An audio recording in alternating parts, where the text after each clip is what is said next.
Hey there everyone, Redneck Brian here. I'd like to share with you my newest hobby. It is collecting these little TVs. Let's first start off with the newest. These are arranged from newest to oldest. I'll tell you a little bit about each TV. This first one is a black and white. It has UHF, high and low, and VHF. Obviously, a lot of that stuff is not used nowadays, considering the DTV conversion. But this TV is fully functional. Unfortunately, it will only run on batteries. I don't have a cord for it. It does have the 12-volt input, but other than that, it's pretty useless. I'm mainly holding on to it for nostalgic reasons. It looks cool, and considering its build date is 1992, being the newest. So I'll post in the description below each TV by their year and their brand name up top. So if anyone wants to look them up, you can look them up on your own time. The second one is, I believe, a 9-inch. I'm sorry, the first one I believe is an 8-inch. So the second one's a 9-inch. It features a color CRT, a radio, built-in AM/FM radio, and that's pretty much it. The nicest feature about this one, it has RCA jacks on the back. Then it has a selector switch to switch between the tuner and the RCA jacks. And sorry, the first one is just a TV, no radio, which I find kind of unusual. And the middle one's build date is 1987. The very last one is a General Electric Color. Right there's the symbol.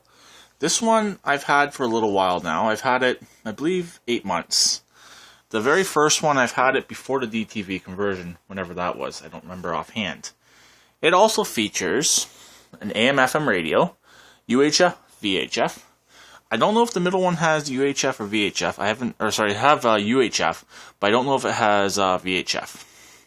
But anyways, it features the AM/FM tuner. It does not have an antenna. The first two have their original antennas.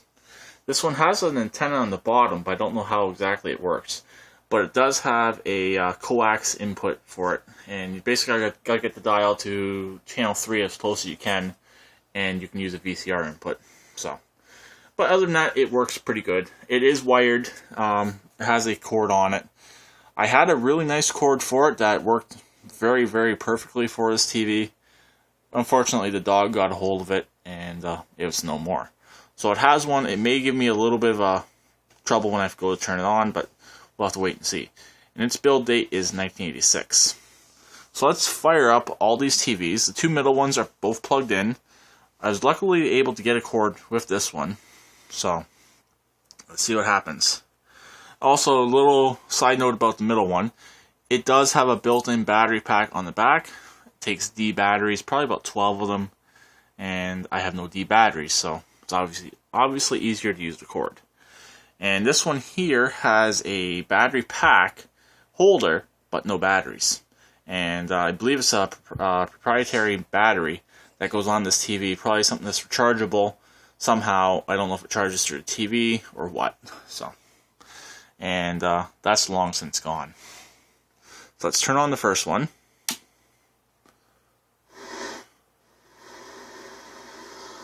The picture may look a little bit dim on the video, but it's not bad. Like I said, the batteries are probably quite low. So they've been in there since I bought the TV. A little bit of flicker, just needs to be adjusted. This TV hasn't been really used in about 4 or 5 months since before I made this video. The middle one, let's turn it on. It may take a second. Like I just got this one today, so. Redskins, the Dolphins. That's the radio. For the Let's NFL's turn that only. down. Don't want to get into any issues with copyright, of course. Like I said, just got this one today. And there we go, TV.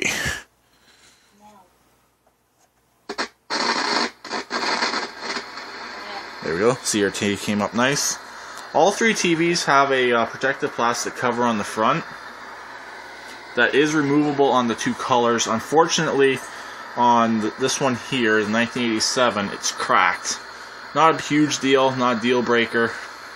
So I have not yet put an input into this one, but it comes up nice, really bright picture on this one. which I noticed in the store immediately. That's why I decided to take it. I believe it's a reasonably low hour TV. And now the General Electric, which is a bit of the troublemaker occasionally. What? Of course it is, being a troublemaker. There we go. A second here. Turn this volume down. There we go.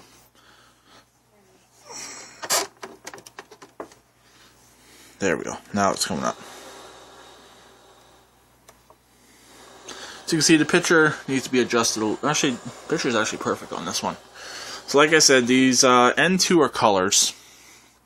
So, and this very first one's the black and white. So these two I'm more interested in since they are colors. This one in the middle the most. I'd like to get a DTV converter so I could actually run these TVs in a power outage and actually be able to put an input into them. I believe this one's a 9, maybe, probably 9-inch. This one here I believe is an 8-inch, and this one here could also be an 8-inch as well. I'm not 100% sure on these.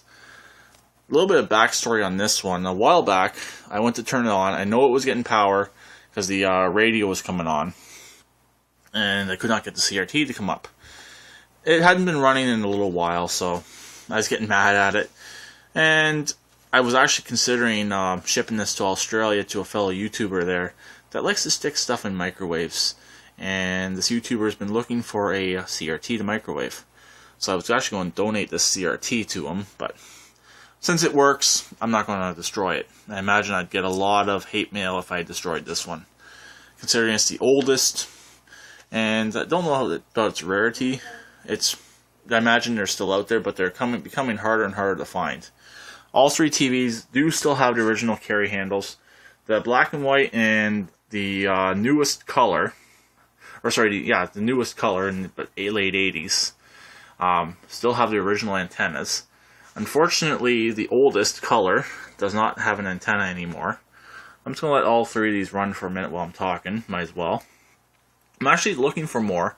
I've passed up a few of them in the past at Value Village, just because of their look. Their cabinets weren't in really good shape, stuff like that. So, but I am still looking. Every time I go in there, I do look for these, and if they're reasonably priced, which they normally are, under $10 each. This one here I paid $9.99, so $10, and this one here I paid the same. I don't remember what I paid for the black and white one. It's been too long. I've had that one before the DTV conversion, so I'm actually in the market of looking for another style of vintage TV. It's actually a vintage gaming TV. I remember when they came out. They came out late 80s, early 90s, CRT based, of course. And their general purpose was as a gaming TV. They actually had the plastic cover over the front, so if you got mad at it and threw your controller at it, you weren't going to damage the CRT.